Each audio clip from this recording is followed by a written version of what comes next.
Hello friends, MoNaCo here with our fourth lecture on solutions. We're talking about some solubility factors now.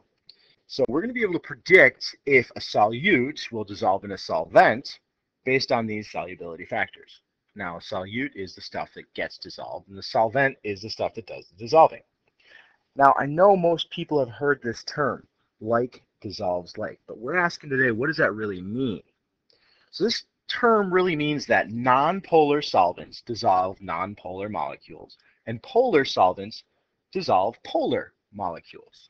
Okay, so like dissolves like, meaning nonpolar dissolve nonpolar, and polar solvents dissolve polar molecules.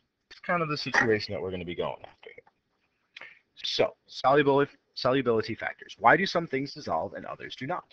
Well, the situation that we've got is we've got a nonpolar solute mixing with a nonpolar solvent means it will dissolve. But if you put a nonpolar solute in a polar solvent, it's insoluble. It won't work. So the nonpolar stuff will fall to the bottom like sand falling to the bottom of a beaker of water. A polar solute is insoluble when mixed in a nonpolar solvent. But a polar solute in a polar solvent makes it soluble. Now I want you to make sure that you know that the most common polar solute is usually H2O. It's very good at dissolving lots and lots and lots of things.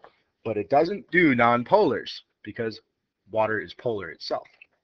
Now, an ionic solute, these are ionic compounds, so a metal plus a nonmetal or polyatomic compounds, or a polyatomic ion, when mixed with a nonpolar solvent is insoluble. So this is kind of like if I mix salt and oil. So ionic solute would be like a salt, NaCl, ionic compounds. And a nonpolar solvent would be kind of like that oil, something to think about. And this polar solvent would be like H2O. Okay. So if you put the ionic solute in the water, though, it would be soluble. So polar solvents can dissolve polar solutes and ionic solutes, but they do not do nonpolars very well. Let's talk about some of demonstration I'll have in class. So I want you to make a prediction. Write this down. What do you think is going to happen if I put water and styrofoam together? What do you think is going to happen? Just hypothesize. Then the other question is, what do you think is going to happen if I put that same styrofoam cup with acetone? So water and styrofoam, what do you think is going to happen? Acetone plus styrofoam, what do you think is going to happen? Now let's check out some of the other factors that affect solubility. So we got like dissolves like, polar versus nonpolar solutes and solvents. Got it. But temperature can also have a factor. As we saw in table G, solids, as temperature increases, solubility increases. That was remembered in table G. So those are all the ones that sloped upwards.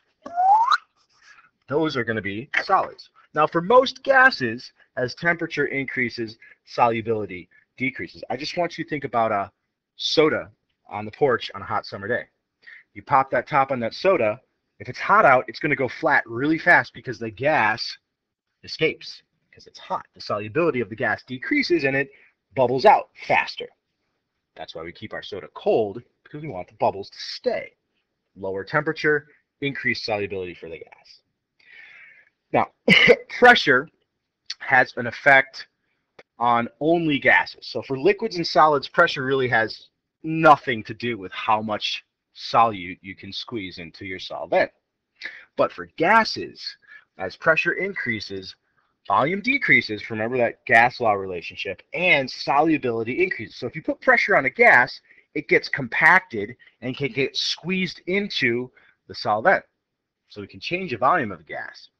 Gas is forced into less space per liquid, so it dissolves more. Can of soda. For example, when packaged, soda is pressurized, so the CO2 dissolves in the liquid. When you open the can, pressure is let out. Pressure decreases inside the can, so the gas particles are released, and you get what we taste and feel as carbonation, all them bubbles coming out. If you have a cold soda, bubbles come out slower. If you have a hot soda, bubbles come out faster. Just think about it. When you go to the store, you buy a 2-liter. You can buy a 2-liter that's cold or a 2-liter that's hot. You take two side by side. The cold one is going to bubble up slower. The hot one's going to possibly just come shooting out of the bottle as soon as you crack open the seal. So those are the solubility factors, things that can affect if something's going to dissolve in something else. So you should be able to make some basic predictions now. If I've got a polar solvent and a polar solute, probably going to dissolve. If I'm mixing opposites, they're not going to do so much dissolving. 2 pages in our practice pack regarding this material. There's a quiz prep on Castle and a quiz on solubility factors in Castle as well. So make sure that you check off your list that you have finished lecture 4, that you're working on practice pack 8 and 9, that you're going to do a POGL related to these factors, and there is a solubility factors quiz on Castle as well. So thanks for watching.